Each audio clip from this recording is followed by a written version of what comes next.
and distribution of this cash. Suppose that the executive assistants or trusted personnel of Saldico, named Mark Tiksay and Paul Strada, processed 500 million pesos a day, working 24/7, 365 days a year, including unloading, counting, repacking, loading, and delivering the money. This would take 5.5 years or mid-2028. Hindi pa sila tapos mag-deliver hanggang ngayon. To move this much wealth at a limit of 500 million pesos per day, you would need to make 1,610 deliveries to Saldico's Valle Verde 6 residence or somewhere else. Grabe naman, di pa tapos mag-deliver hanggang ngayon? Bakit ka pa mag-iimbento ng sarili mong estimate na 500 million per day? Kung pwede naman pagbasihan ang mismong pahayag ng mga ex-marines. Anong sabi nila? 20 to 52 maleta bawat delivery. 3 times a week. 50 to 70 million ang laman ng bawat maleta. So dito lang dapat tayo, di ba? Huwag na sa imahinasyon. Okay? So 30 maleta times 60 million equals 1.8 billion bawat delivery. 3 deliveries equals 5.4 billion kada linggo. Divided by 7. That's 642 million per day. Mas mataas sa gawa-gawa mong 500 million per day estimate. Ngayon, i-dissect naman natin ang processes na sinasabi mo. Okay? Unloading. Ang 60 million ay 60 kilograms sa tig 1,000 bills. Ang maleta, 4 kilograms ang bigat, which means 64 kilograms bawat maleta.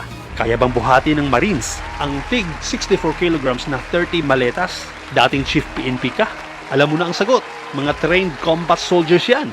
Common lang yan sa field operations. Kahit 10 lang sa kanila ang magbuhat, sisiw ang 30 na maleta. Kaya walang logistical nightmare dito, kagaya ng gusto mong palabasin. Pangalawa, counting. Come on, wala na tayo sa Stone Age. May modern money counting machines na kayang magbilang ng 10,000 bills per minute. Kaya ang 642 million sa tig 1,000 ay 642,000 bills. I-divide natin by 10,000 para makuha ang counting time. Ang resulta, 64.2 minutes or 1 hour at 4 minutes lang para mabilang ang 642 million. Mabilis, accurate, may fake bill detection pa. Hindi mo na kailangan ng 24/7 manpower dito. Okay, 3. Repacking. May mga cash handling machines at automatic strap band machines na kayang mag-antay ng bundles.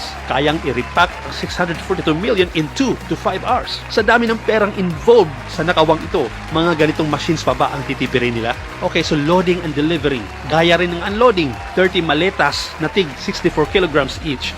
Para sa Marines, routine physical task lang yan. Ang ginawa ni Lacson dito ay hindi neutral analysis, kundi psychology of large numbers. Binubombard niya ang utak ng tao ng sobrang laking numero. 805 metric tons, 5.5 years, di pa tapos. 1,610 deliveries ang kailangan. Hypothetical worst case scenario para magmukhang humanly impossible ang claim ng mga ex-Marines. Pero kapag inalis mo ang artificial ceiling na gawa-gawa rin niya at ginamit ang actual affidavit ng mga Marines, hindi kailangan ng 24/7, 365 days a year, 5.5 years, non-stop, walang tulugan senaryo, kundi 33 months lang or 2 years and 9 months, hindi 5.5 years. 429 deliveries lang, hindi 1,610 deliveries. Kaya posible, kayang-kaya at hindi science fiction, gaya ng gustong palabasin ni Senator Lacson.